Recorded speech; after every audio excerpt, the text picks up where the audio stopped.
recommend candidates. She personally told Drive, Ojo, Drive, Ifoma, and Dr. Odo to apply for the positions. I remember Drive, Odo's enthusiasm.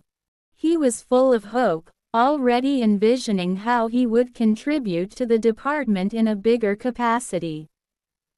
But what we didn't know was that Professor Uju had no intention of letting him get the job.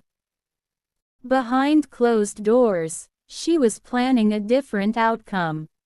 One afternoon, I overheard Professor Uju talking to Professor Nakem about Dr. Odo. She was candid. She didn't want him employed and was willing to do whatever it took to stop it. It was shocking to hear that kind of betrayal. Here was a young man she had encouraged to apply, yet she was plotting to sabotage him. Surprisingly, Professor Nakem wasn't on board with the plan. She remained silent at the time, but it was clear she wasn't comfortable with what she had heard. Days later, Professor Nakem made a bold move.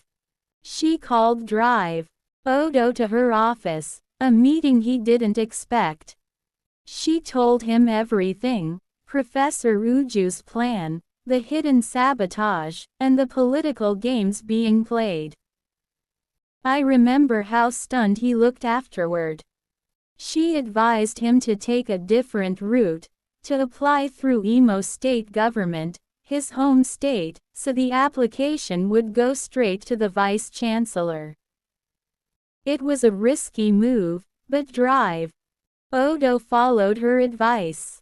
He prepared a new application and sent it through the Imo State channel, bypassing the department's usual process. Meanwhile, Professor Uju was still delaying the signing of his departmental application.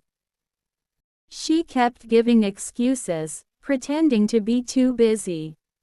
Then, the unexpected happened. A letter came from the Vice-Chancellor's office. It was a direct order instructing Professor Uju to sign Drive Odo's application and forward it to the dean's office. Her face, when she received the letter, was a mix of shock and rage.